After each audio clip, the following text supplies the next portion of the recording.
안녕하세요. 시사통통입니다. 지금 대한민국은 이재명 대통령 시대에 들어서며 코스피 5000이라는 전무후무한 역사적 고점을 찍고 그야말로 축제 분위기인데요.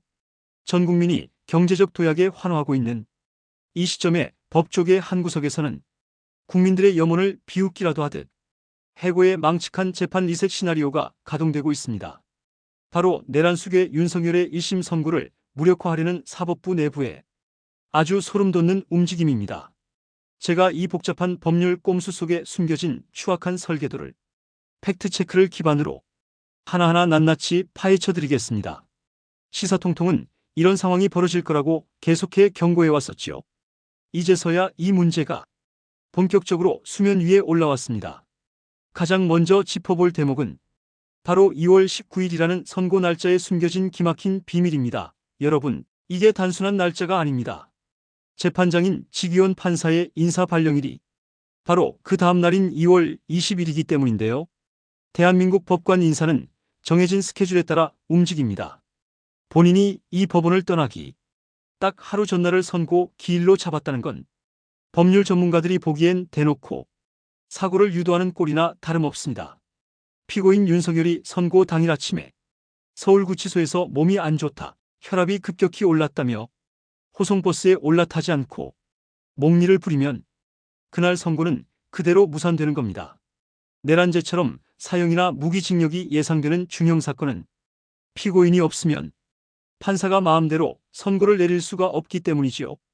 그렇게 단 하루만 넘기면 지 판사는 짐을 싸서 떠나고 이 엄중한 재판은 주인 없는 배가 되는 겁니다.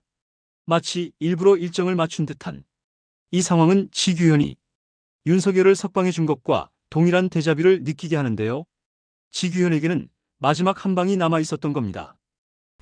2월 19일 선고 예정일이잖아요. 네. 일단 2월 19일 날 선고가 되냐? 진짜 안 될 수도 있다. 피고인 불출석 해버리면 그날 또 연기해버릴 수. 선고를 못 해요. 이거는 피고인이 꼭 있어야. 이게 워낙 중한형을 선고할 예정이기 때문에 예. 그게 사형 무기징역은 걸석 선고 못 해요. 피고인 그래요? 나와야 돼 법정에. 반드시. 그리고 못 나오면 예. 그 불출석에 정당한 사유가 없다는 것. 예. 뭐 예를 들어서 정말 아파서 예. 뭐 못 나온 거나 뭐 이런 게 아니라는 것하고 예. 지금 구속되어 있는 피고인이니까 그 교도관들의 강제 구인이 불가능하다는 게 소명이 돼야 돼요. 그러면 예. 선고할 수 있어. 근데 예. 당일은 그 선고 못 해요.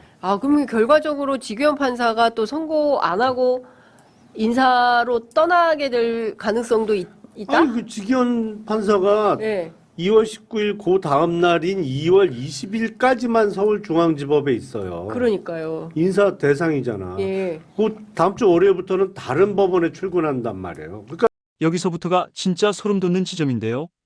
판사가 바뀌면 법적으로 공판갱신이라는 절차를 밟아야 합니다. 새로운 판사가 수만 페이지에 달하는 내란 사건 기록을 처음부터 끝까지 다 다시 읽어봐야 한다는 소리인데요. 상식적으로 그 엄청난 양의 기록을 어느 세월에 다 파악하고 다시 선고를 내리겠습니까? 네. 결국 재판은 무기한 연기되고 사실상 처음부터 다시 시작하는 재판 리셋 상황이 벌어지는 건데요. 결국 재판은 무기한 연기되고 사실상 처음부터 다시 시작하는 재판 리셋 상황이 벌어지는 건데요.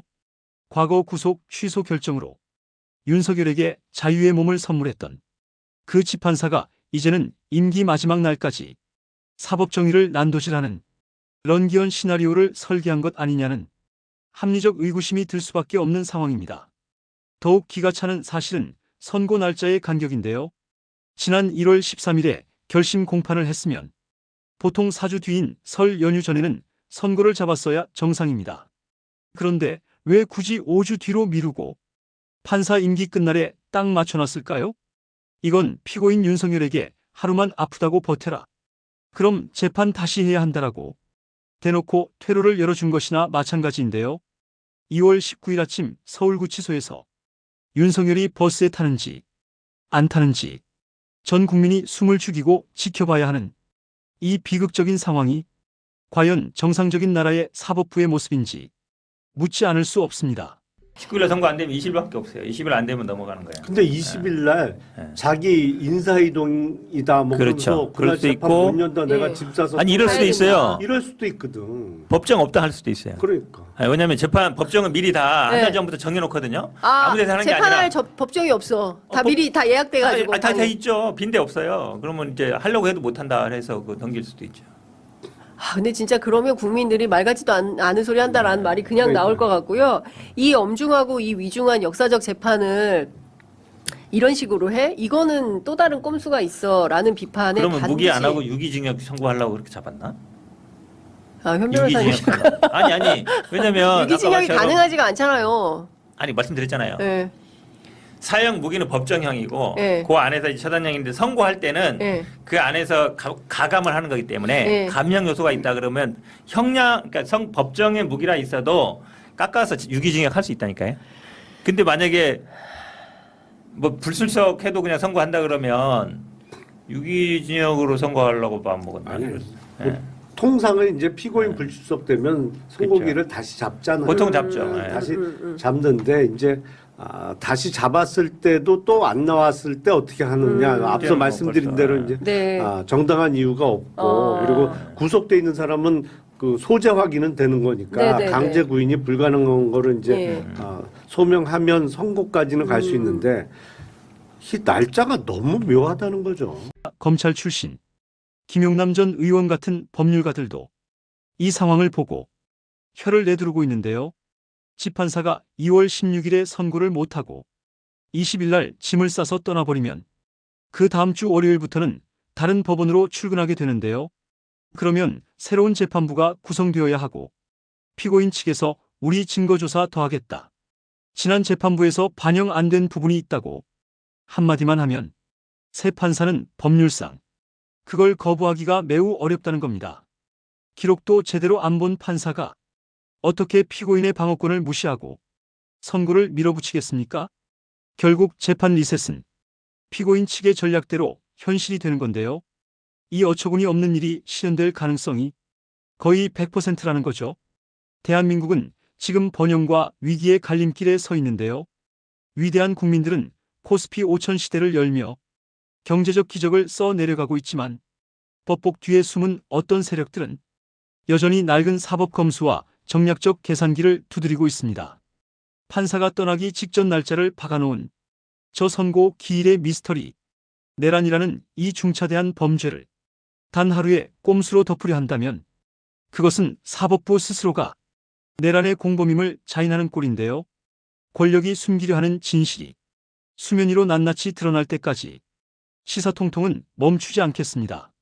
지기현 판사가 21침을 싸기 전 19일에 반드시 정의의 심판이 내려지는지 우리 모두 눈을 부릅뜨고 지켜봐야 하는데요. 만약 그날 선고가 무산된다면 그건 단순한 재판 연기가 아니라 대한민국 법치주의에 대한 사망 선고가 될 겁니다. 국민을 지치게 만드는 이 지긋지긋한 사법 도주국 이제는 끝내야 하는데요. 사법부가 스스로 권위를 땅에 떨어뜨리는 행태를 저 시사통통 절대로 좌시하지 않겠습니다. 2월 19일 그날의 진실을 향해 우리는 끝까지 목소리를 높여야 하는데요. 어떤 꼼수도 국민의 눈을 가릴 수는 없습니다. 역사의 시계 바늘을 되돌리려는 저들의 시도는 반드시 국민의 심판을 받을 텐데요. 끝까지 함께 해주시면 감사하겠습니다. 저희는 원래부터 처음부터. 윤석열, 네. 김용현, 네. 그다음에 뭐 이상민, 이상민. 그다음에 군인들에 대한 박한수라든가 예. 조지호, 경찰 예. 다 병합을 해서 한꺼번에 재판을 그렇습니다. 하고 특별한 것만 그때는 잠깐 분리할 수 있거든요. 네. 분리해서 하면 예. 재판도 효율적이고 빠르게 진행될 수 있는데 지금 다 따로 한 거 아닙니까? 여태까지 따로 했죠. 다 따로 했다가 이제 와서 저희가 예상한 대로 이제 와서 이걸 병합을 시키겠다는 거 아닙니까? 그건 어떤 의도라고 봐야 됩니까? 지규현의 의도는 뭡니까? 지연책이죠. 지연책이다. 지연은 지연책 아닙니까? 그러면 윤석열 때 나와서 증언한 사람들의 증언을 또 병합시킨 사람들한테 또 들어야 돼요? 또 불러줘야 되거든요. 야 이거 이렇게 얘기했어. 그럼 거기서 또 반박하고 그러면 예. 또 반대 논리도 또 들어야 되고 예. 이걸 어떻게 1월 달 안에 다 마무리가 끝내서 안 된다고 봐야 되겠네요. 1월 달 안에. 저는 안 된다고 봅니다.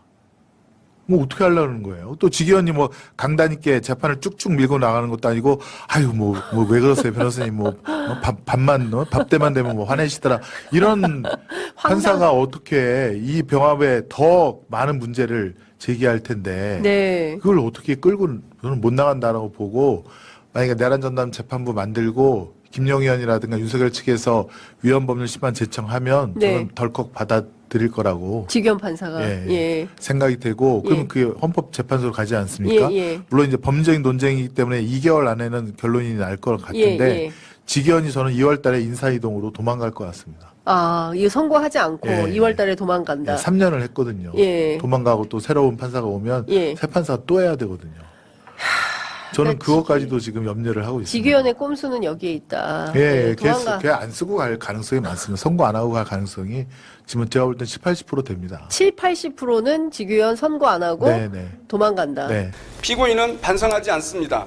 양형에 참작할 사유가 없고 오히려 중한형을 정해야 합니다. 따라서 법정형 중 최저형으로 형을 정함은 마땅하지 않습니다. 법정형 중 최저형이 법정형 중 최저형이 아닌 형은 사형밖에 없습니다. 이에 피고인 윤성 열에게 사형을 구형합니다.